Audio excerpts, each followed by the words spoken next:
నమస్తే. తెలంగాణ ముఖ్యమంత్రి రేవంత్ రెడ్డి ఢిల్లీ పర్యటనలో భాగంగా కొంత ఆసక్తికరమైనటువంటి పరిణామాలు చోటు చేసుకున్నాయి. ముఖ్యంగా రాష్ట్ర విభజన అంశాలను పరిష్కరించాలని, అలాగే నిధుల విషయంలో కొంత కేటాయించాలని, ఇంకా తదితర అంశాలపై కేంద్ర మంత్రులతో ఆయన చర్చలు జరిపారు.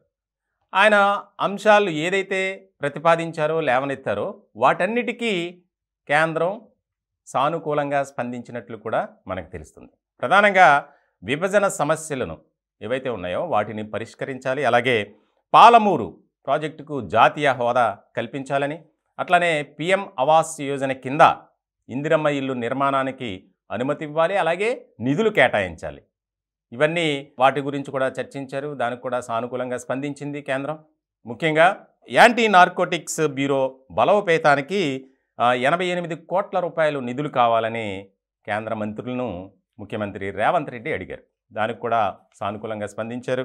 సైబర్ సెక్యూరిటీ బ్యూరో బలోపేతానికి 90 కోట్లు అదనంగా కేటాయించాలని, అలాగే ముఖ్యంగా ఏదైతే రాష్ట్రానికి ఐపీఎస్ల కొరత ఉంది దానికి సంబంధించి వెంటనే ఐపీఎస్ అధికారులను కేటాయించండి రాష్ట్రానికి అని అమిత్ షాను కోరినప్పుడు ఆయన వెంటనే ఆయన ప్రతిపాదనకు ఒప్పుకోవడం, దానికి సంబంధించి వెంటనే ఆదేశాలు కూడా జారీ చేయడం జరిగింది. దీనికి సంబంధించి 10 మంది వరకు తెలంగాణ రాష్ట్రానికి నూతనంగా ఐపీఎస్ అధికారుల కేటాయింపు జరగబోతుంది. ఎందుకనంటే తెలంగాణలో కాంగ్రెస్ పార్టీ అధికారంలోకి వచ్చిన తర్వాత పరిపాలనా విధంగా చాలా దూకుడుగా వెళ్తున్నారు రేవంత్ రెడ్డి, ఆయన మంత్రివర్గం. ఇలాంటి సందర్భంలో ఒక నిజమైనటువంటి నాయకుడిగా ఒక ప్రజాపాలన అందించాలి. ఎందుకనంటే ఈ 9.5 ఏళ్ల పాటు రాష్ట్రంలో అవినీతి అక్రమాలు ఎక్కువైపోయాయి. కాబట్టి వాటన్నిటినీ పరిష్కరించుకుంటూ రాష్ట్ర ప్రజల బాగోగులను చూసుకోవాలి. ఈ అంశాలపైనే ఎక్కువ ఫోకస్ పెట్టినటువంటి సీఎం రేవంత్ రెడ్డి గారు ఈ ఆలోచన కూడా చేశారు.